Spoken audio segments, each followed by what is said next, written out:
Bienvenue au programme d'antibiothérapie intraveineuse à domicile de l'Hôtel-Dieu de Lévis du CI3S de Chaudière-Appalaches.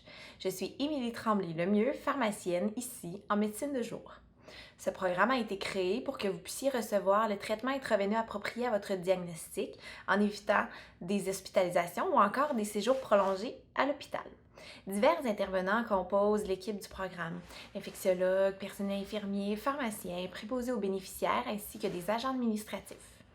Le suivi de votre antibiothérapie est assuré également en partenariat avec le CLSC de votre secteur. Par ailleurs, une ligne de soutien téléphonique à InfoSanté est dédiée à la clientèle du programme en dehors des heures d'ouverture du CLSC, et ce, 24 heures sur 24. Cette formation vidéo a pour but d'enseigner 3 techniques d'administration des médicaments: la seringue, le biberon et la pompe ambulatoire. Elle se veut un complément à l'enseignement assuré par les membres de l'équipe ainsi qu'à la documentation écrite qui vous sera remise. Sachez que divers moyens vous seront offerts pour que vous puissiez revisionner cette vidéo à la maison durant toute la durée du traitement.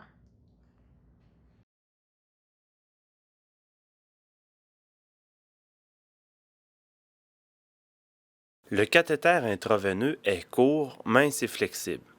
Il sert à l'administration des antibiotiques. L'aiguille utilisée pour l'installation est retirée une fois le cathéter bien en place. Il n'y a donc plus d'aiguille dans votre bras durant le traitement.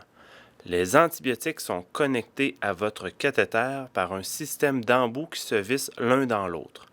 Un pansement transparent est appliqué sur votre cathéter. Cela vous permet de surveiller régulièrement le site d'insertion du cathéter. Afin d'éviter les complications telles qu'une phlébite ou une infiltration, le cathéter peut être laissé en place environ 4 jours. Dépendamment de la durée de votre traitement, ce cathéter sera remplacé à quelques reprises. Par contre, si vos veines ne sont pas particulièrement fragiles et qu'une surveillance attentive du site d'insertion est effectuée, il est possible que l'infirmier décide de le laisser en place pour une durée maximale de 7 jours. Des mesures d'hygiène particulières doivent être prises une fois le cathéter installé. Il est conseillé de prendre un bain plutôt qu'une douche. Lors de votre bain, évitez de mouiller votre site d'insertion du cathéter en le couvrant d'une feuille de pellicule de plastique que vous fixerez avec des diachylons. Évitez de tremper votre bras dans l'eau. Il ne faut pas non plus frotter ou tirer la peau au site d'insertion. Le pansement transparent qui recouvre ce site doit demeurer en place en tout temps. Abstenez-vous de porter des vêtements serrés autour du bras.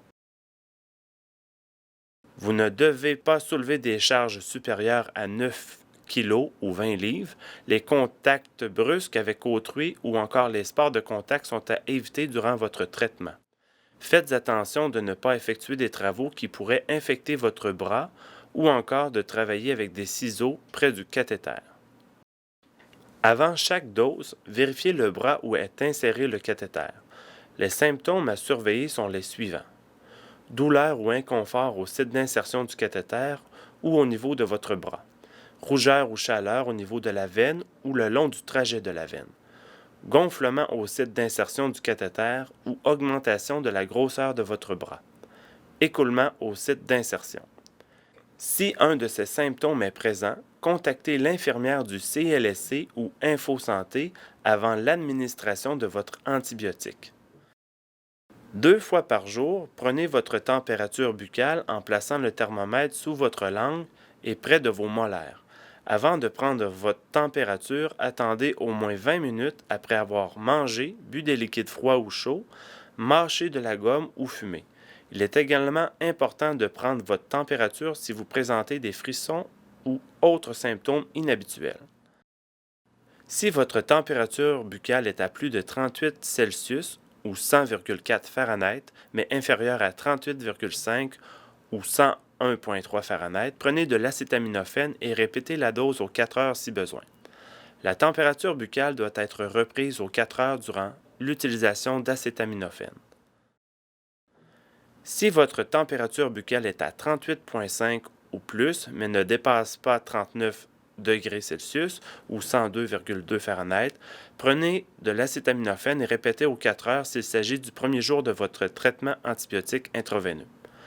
La température buccale doit être prise toutes les 4 heures durant l'utilisation d'acétaminophène. Si après 48 heures d'antibiotiques intraveineux, votre température se situe entre 38,5 et 39, prenez de l'acétaminophène. Appelez immédiatement l'infirmière du CLSC ou encore Info Santé. Si la température buccale dépasse 39 Celsius, contactez l'équipe de la médecine de jour entre 8h et 15h sur semaine si vous êtes suivi par un infectiologue. En dehors de 16h ou pour les autres clientèles, contactez la ligne Info Santé. Advenant le cas où le cathéter sorte de la veine ou encore soit coupé par erreur, lavez-vous les mains et retirez votre cathéter en glissant vers votre main. Il est préférable de demander à un proche de vous aider à le faire. Mettez une compresse jusqu'à ce que le saignement cesse. Contactez immédiatement l'infirmière du CLSC ou Info Santé.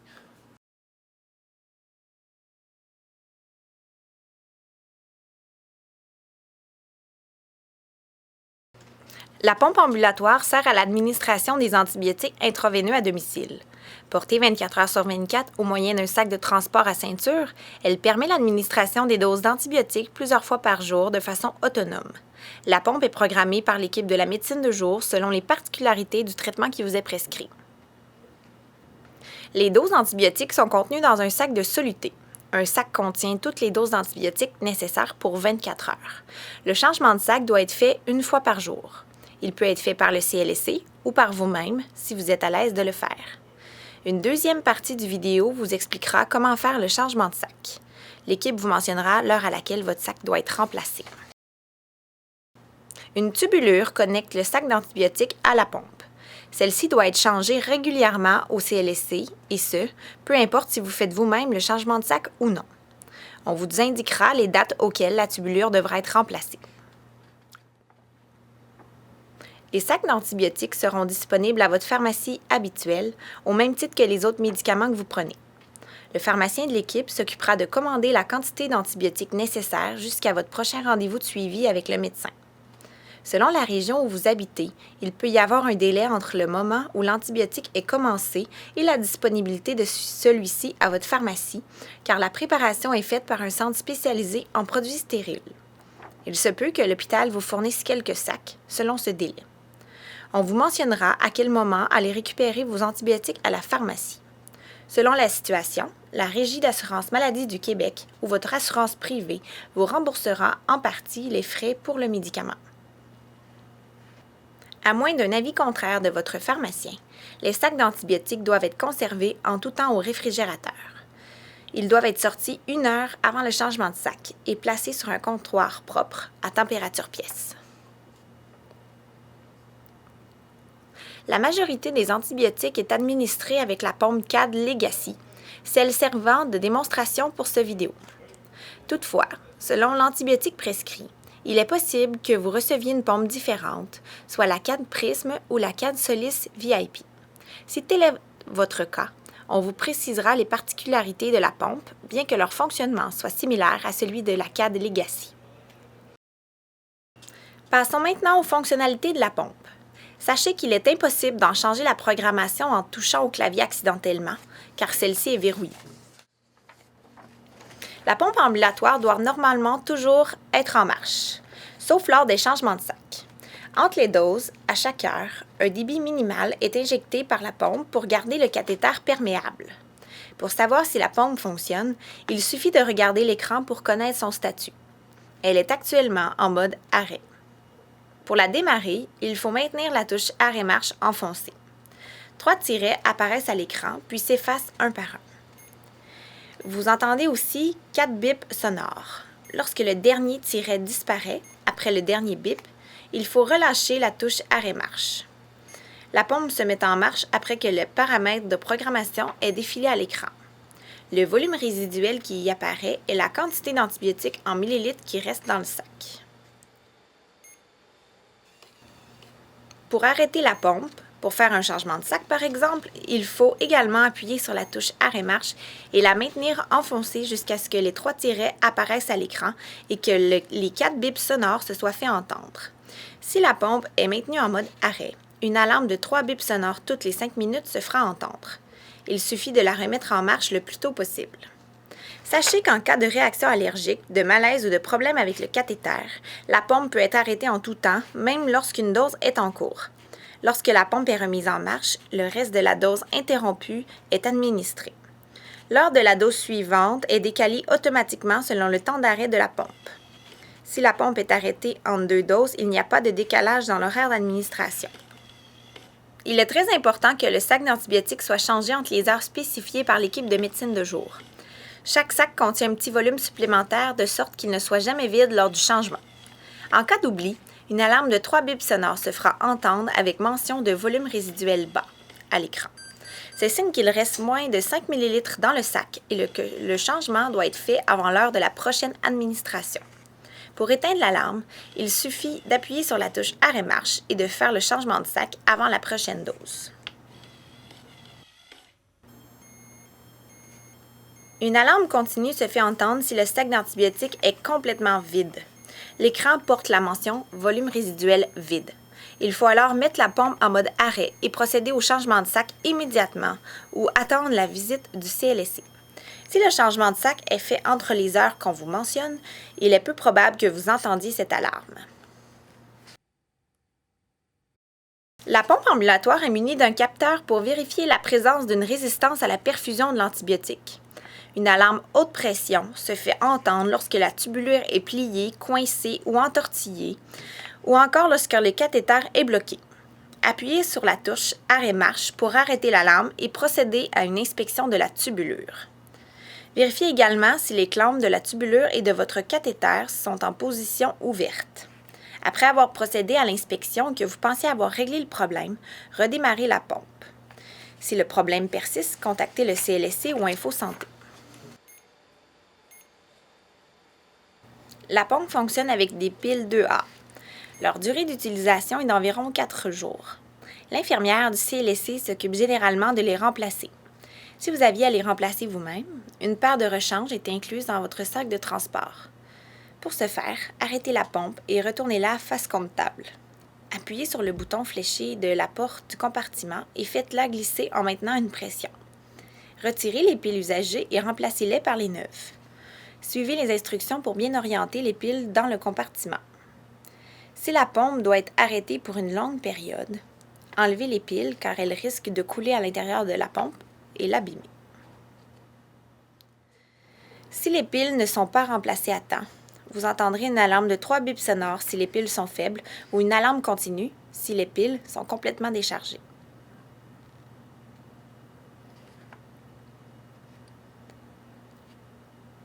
Si une alarme continue se déclenche avec un message d'erreur à l'écran, arrêtez la pompe et contactez immédiatement votre CLSC ou Info Santé. À la maison, gardez la pompe sur vous 24 heures sur 24. Conservez-la toujours dans le sac de transport fourni pour éviter de l'endommager. Durant la nuit, la pompe peut être déposée sur une table de chevet ou à côté de vous pourvu qu'elle ne soit pas à risque de tomber. Lorsqu'on vous installera la pompe, on fera en sorte que vous puissiez aisément vous habiller et vous déshabiller. Pour faciliter ces étapes, commencez à vous habiller par le côté avec la tubulure et par le côté sans tubulure lorsque vous vous déshabillez. Si vous avez l'autorisation de prendre un bain, assurez-vous que la pompe ne soit pas en contact avec l'eau en la déposant le plus loin possible de la baignoire et en la recouvrant d'une serviette.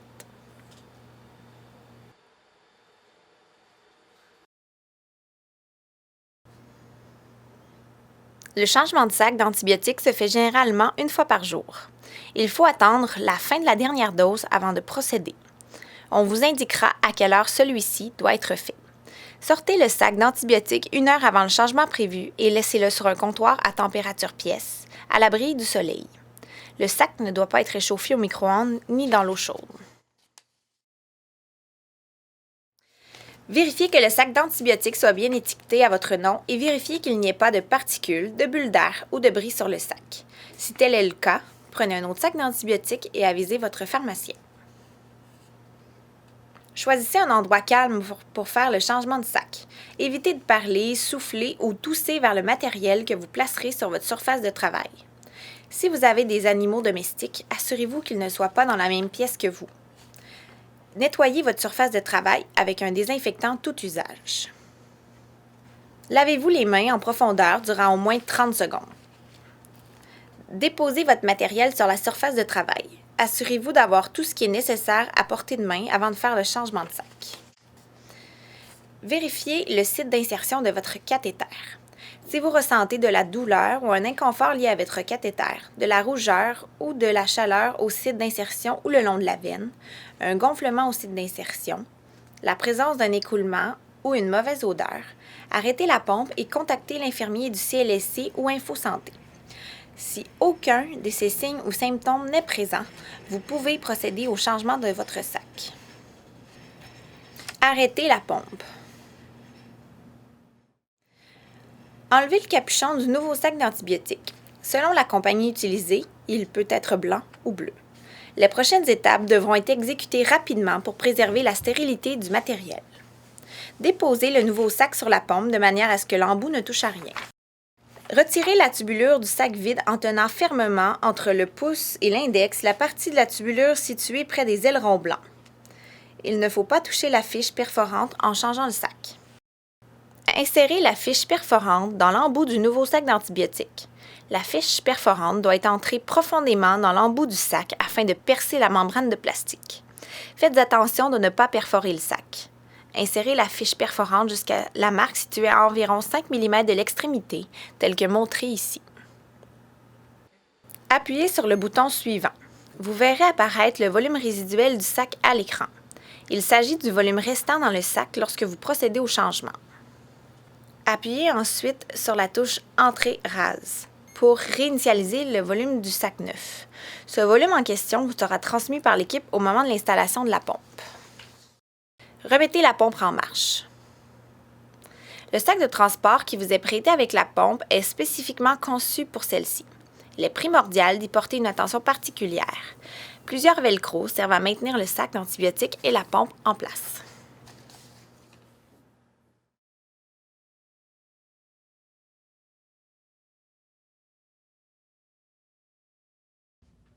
En conclusion, le succès du traitement dépend en grande partie de vous. Vous devez respecter la façon de faire et être vigilant pour détecter tout signe de complication ou d'aggravation de l'infection. Vous devrez aussi respecter les contraintes occasionnées par la présence d'un cathéter dans votre avant-bras selon les directives qui vous sont remises. Sachez qu'un professionnel de la santé est disponible en tout temps pour vous aider en cas de problème. Pour tout problème concernant l'accès veineux, la pompe ambulatoire ou la technique d'administration des antibiotiques, contactez l'infirmière de votre CLSC entre 8h30 et 16h sur semaine. En dehors de ces heures, ainsi que durant la fin de semaine et les jours fériés, contactez la ligne InfoSanté en composant le 811. On dirigera votre appel à l'infirmière attitrée à votre secteur au besoin. Cette ligne est disponible 24 heures sur 24, 7 jours par semaine.